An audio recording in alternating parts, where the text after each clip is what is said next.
అందరికీ నమస్కారం. ఈరోజు మనం ఒక చాలా ముఖ్యమైన విషయం గురించి మాట్లాడుకుందాం. చాలామందికి వాళ్ల కంపెనీ ఇచ్చే హెల్త్ ఇన్సూరెన్స్ ఒక పెద్ద ధైర్యం, కానీ నిజంగా అది మనకు అంత భద్రతనిస్తోందా? అసలు ఈ కార్పొరేట్ పాలసీల వెనకున్న నిజాలేంటి? వాటిలో ఉన్న లోపాలేంటి? పదండి, ఈ విశ్లేషణలో అన్ని విషయాలు వివరంగా చూద్దాం. మనలో చాలామందికి కంపెనీ హెల్త్ ఇన్సూరెన్స్ ఉంది అనగానే అబ్బా ఒక టెన్షన్ తీరిపోయింది అనిపిస్తుంది. అవును కదా, అదొక రకమైన హాయ్, చాలా కంఫర్టబుల్గా ఫీల్ అవుతాం. అంతే కదా, మనకేదైనా అయితే చూసుకోవడానికి ఒక పాలసీ ఉంది, హాస్పిటల్ బిల్లుల గురించి పెద్దగా కంగారు పడక్కర్లేదు, అంతా కవరైపోతుంది అని ఒక ధీమా వచ్చేస్తుంది. కానీ ఇక్కడే అసలు ప్రశ్న మొదలవుతుంది. మనం ఫీల్ అవుతున్న ఈ సెక్యూరిటీ నిజమైనదేనా, లేదంటే ఇదంతా ఒక భ్రమ? మనకు తెలియకుండా దాని వెనకాల ఏమైనా చిక్కులున్నాయా?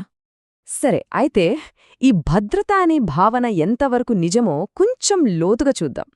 అసలు మన జాబ్ ఇచ్చే ఈ హెల్త్ బెనిఫిట్ మనం అనుకున్నంత స్ట్రాంగ్ ఎందుకు కాదో తెలుసుకుందాం. వినడానికి కొంచెం కష్టంగా ఉండొచ్చు, కానీ నిజమిదే. మన ఎంప్లాయర్ ఇచ్చే హెల్త్ ఇన్సూరెన్స్ అనేది ఒక ఫాల్స్ సెన్స్ ఆఫ్ సెక్యూరిటీ. అంటే అది ఒక సేఫ్టీ నెట్లా కనిపిస్తుంది, కానీ అది చాలా తేలిగ్గా చిరిగిపోయే ప్రమాదముంది. మరి ఆ బలహీనతలేంటి? పైకి అంతా బాగున్నట్టు కనిపించే ఈ కార్పొరేట్ పాలసీల్లో మనకు కనిపించని కొన్ని లొసుగులుంటాయి. అవేంటో ఇప్పుడు ఒక్కొక్కటిగా చూద్దాం. ఒక్కసారి ఇవి చూడండి. మొట్టమొదటిది చాలా సింపుల్. మీరు జాబ్ మారినా లేదా జాబ్ పోయినా ఆ ఇన్సూరెన్స్ కూడా ఆ రోజే ఎండ్ అయిపోతుంది. రెండోది, ఏదన్నా పెద్ద అనారోగ్యం వస్తే ఈ కవరేజ్ చాలాసార్లు సరిపోదు. ఇంకా మనకు తెలియని చాలా కండిషన్స్ ఉంటాయి. Room rent limits, sub limits లాంటివి మన జేబు నుంచే డబ్బులు కట్టేలా చేస్తాయి. అంతేకాదు, క్యాన్సర్ లాంటి క్రిటికల్ ఇల్నెస్లు లేదా మామూలుగా డాక్టర్ని కలిసే ఓపీడీ ఖర్చులు చాలా పాలసీల్లో అసలు కవర్ అవ్వవు. అన్నిటికన్నా ముఖ్యమైన విషయమేంటంటే ఆ పాలసీ రూల్స్ మీద మనకు జీరో కంట్రోల్ ఉంటుంది. ఈ బలహీనతలన్నీ కలిసి ఒక చాలా డేంజరస్ సిచ్యువేషన్కి దారితీయొచ్చు. అదేంటంటే ఉద్యోగం పోవడం, అనారోగ్యం రావడం. ఈ రెండూ ఒకేసారి జరిగినప్పుడు ఒక్కసారి ఊహించుకోండి ఆ పరిస్థితి ఎంత దారుణంగా ఉంటుందో. సో అసలైన అతిపెద్ద రిస్క్ ఏంటి? దీని గురించి మనం చాలా సీరియస్గా ఆలోచించాలి. ఎందుకంటే ఇది ఎవరికైనా ఎప్పుడైనా జరగచ్చు. నిజమేంటంటే అనారోగ్యం, జాబ్ లాస్ ఈ రెండూ చాలాసార్లు కలిసే వస్తాయి. ఒక సీరియస్ హెల్త్ ప్రాబ్లం వస్తే జాబ్ చేయలేకపోవచ్చు, లేదా జాబ్లో ఉండే స్ట్రెస్ వల్లే ఆరోగ్యం పాడవచ్చు. ఇదొక సైకిల్ లాంటిది. ఆ టైంలో ఏం జరుగుతుందో చూడండి. ఫస్ట్ జాబ్ ఉండదు, ఆ తర్వాత జాబ్తో పాటు కంపెనీ ఇచ్చిన ఇన్సూరెన్స్ కూడా పోతుంది. అన్నిటికన్నా దారుణమైన విషయమేంటంటే సరిగ్గా హాస్పిటల్లో ఉన్నప్పుడు ఒక కొత్త పాలసీ కొనడానిక్గానీ వేరే ప్లాన్ వేసుకోడానిక్గానీ మనకు టైమే ఉండదు. అప్పటికీ లేట్ అయిపోతుంది.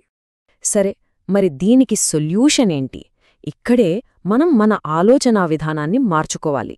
కార్పొరేట్ ఇన్సూరెన్స్ని ఒక బెనిఫిట్గా చూడాలి, అంతేకాని మన అసలైన సేఫ్టీ నెట్గా కాదు. ఈ రెండిటి మధ్య తేడా ఏంటో చూద్దాం. చూడండి, కార్పొరేట్ ఇన్సూరెన్స్ అనేది జాబ్లో మనకు ఇచ్చే ఒక బెనిఫిట్, ఒక అదనపు సౌకర్యం. కానీ పర్సనల్ ఇన్సూరెన్స్ అనేది ఒక బ్యాకప్ ప్లాన్, అంటే మన అసలైన రక్షణ కవచం. ఈ రెండింటినీ మనం ఎప్పుడూ కన్ఫ్యూజ్ అవ్వకూడదు. అయితే మన అసలైన సేఫ్టీ నెట్ని ఎలా కట్టుకోవాలి? దానికి సమాధానం ఒక సొంత పర్సనల్ హెల్త్ ఇన్సూరెన్స్ పాలసీ. దీని పవర్ ఏంటో ఇప్పుడు తెలుసుకుందాం. ఒక పర్సనల్ హెల్త్ ఇన్సూరెన్స్ పాలసీ తీసుకోవడం అంటే మన హెల్త్ సెక్యూరిటీ కంట్రోల్ని తిరిగి మన చేతుల్లోకి తీసుకోవడమే. అప్పుడు మనం కంపెనీ మీద ఆధారపడాల్సిన అవసరం ఉండదు. మన భద్రత మన చేతుల్లోనే ఉంటుంది. దీనివల్ల వచ్చే లాభాలు చూడండి. మనం ఎన్ని జాబ్స్ మారినా సరే ఈ పాలసీ మనతోనే ఉంటుంది. లైఫ్ టైం రెన్యూవబిలిటీ ఉంటుంది, అంటే జీవితాంతం దీన్ని కొనసాగించవచ్చు. ఎంత కవరేజ్ కావాలి, ఇలాంటి ఫీచర్స్ ఉండాలి, ఇవన్నీ మనమే డిసైడ్ చేసుకోవచ్చు. భవిష్యత్తులో మన అవసరాలకు తగ్గట్టుగా కవరేజ్ను పెంచుకునే అధికారం కూడా మనదే.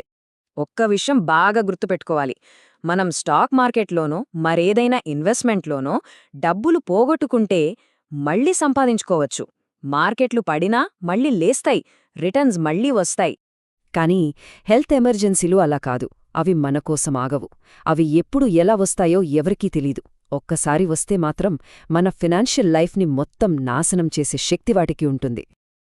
కాబట్టి చివరగా మనల్ని మనం వేసుకోవాల్సిన ప్రశ్న ఒక్కటే: మన సేఫ్టీ నెట్ నిజంగా ఎంత స్ట్రాంగ్గా ఉంది?